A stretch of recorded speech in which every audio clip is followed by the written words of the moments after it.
మొదలు ఈ సింగరేణి సీఎండీ వెనక బలరాము గారు చేసినట్టు సర్వీసులు చూస్తే నేను దాదాపు 50 సంవత్సరాల నుంచి సింగరేణిలో ఉన్నా. చాలామంది 19 మంది సీఎండీలు వచ్చారు. వాళ్ళందరికంటే కూడా అవుట్స్టాండింగ్ సర్వీస్ చేశారు. మనం చెప్తాం కింద నిజంగా 2016లో మనకు అమ్మాయిని వచ్చింది. తట్టని మట్టిని తీయలే. సీఎండీ గారు వచ్చినాక నైన్ బ్లాక్ ఒకటి ఓపెన్ చేయడమే కాదు, నేను మన 11వ తారీఖు నాడు ముఖ్యమంత్రిని కలిసిన కిషన్ రెడ్డి గారిని. నిన్న తెలంగాణ గవర్నమెంట్ ముఖ్యమంత్రిని బట్టి గారిని కలిసిన. అంటే 4 రోజుల వ్యవధిలో డైవర్జెంట్ వ్యూస్ ఉన్న 2 ప్రభుత్వాలు సీఎండీ గారిని అభినందించడం అనేది మామూలు విషయం. జనరల్ 2 ప్రభుత్వాలు ఉప్పు నిప్పులా ఉంటాయి. ప్రత్యేకంగా అభినందించారు. ఎందుకంటే సార్ ఏదో ఉద్యోగరీత్యా ఎండీనో చైర్మన్ కాకుండా నేషన్కి తెలంగాణ స్టేట్కి సొసైటీ చేసిన service it cannot be counted in terms of cash analysis.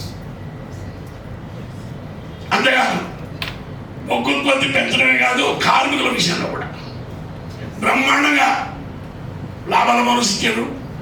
భారతదేశంలో ఎక్కడా ఇవ్వనటువంటి ఏ పబ్లిక్ సెక్టర్లో కానీ ఈవెన్ ప్రైవేట్ సెక్టర్లో కానీ ఇవ్వనటువంటి 5,000 రూపాయలు బోనస్. నిన్న ఒక ఐఎల్ఓ మీటింగ్ కలకటా పోయినా. ఆ కలకటా మీటింగ్లో జనీవా నుంచి వచ్చిన ఆఫీసర్లు సీఎండీ గారిని అభినందించారు. అసలు అవుట్సోర్సింగ్ వల్ల మీరు హిసాబే మీరు లాభాల బోనస్ ఎత్తిస్తారు అని చెప్పాను. అంటే మీరు ఆలోచన ఏదో నేను నిజం చెప్పడతాను, మీరు అనుకోవద్దు. It's a fact.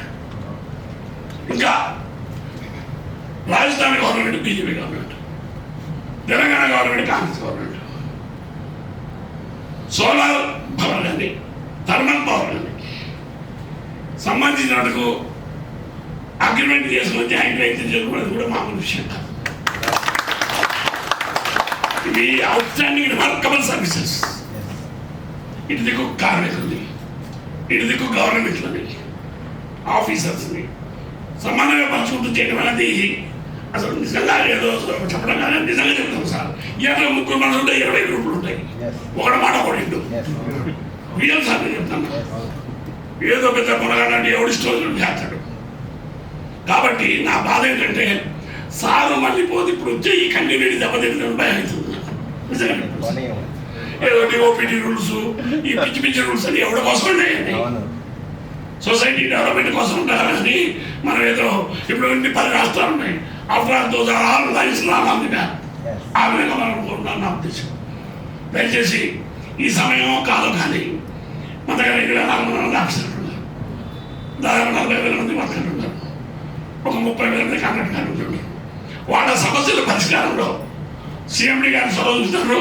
అధికారులు కూడా బాగా డిస్కంటెంట్ సార్. వాళ్ళ పిఆర్పి రాలేదని బాధపడతారు.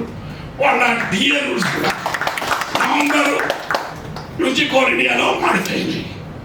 మనం బోర్డు అప్రూవల్ తీసుకొని కలిసి రేపు 22వ తారీఖున అప్రూవల్ తీసుకొని వాళ్ళకి ఇప్పిస్తే మీకు ఎంత అంత సబ్మిట్ చేస్తాం.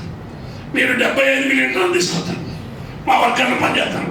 మేము బయటకి పోయి చెప్పేది ఉంది. మాకు ఇప్పుడు మీకు చేసే పనులన్నీ కంపెనీ పని చేయలేదు. మీరు ఇదివరకు అంటే చందేవాడు ఉంటుంది, ఎవడో నువ్వు కంపెనీతో తూగి అనేవాళ్ళు. ఇప్పుడు నేను ఏదో పని చేయడానికి ఇష్టపడతాను. దయచేసి సీఎండీ గారు మాట్లాడాను. ఈవెన్ ముఖ్యమంత్రి గారు నిన్న ఇప్పుడు బట్టి గారిన మార్నింగ్ అయితే 10 అభినందించారు సార్. నేను చాలా సంతోషపడ్డాను. మార్నింగ్ గారు 9 గంటల నేను సార్ ఎక్కడో ఢిల్లీలో ఉండి లేకపోతే నిన్నే కలుపుతాను.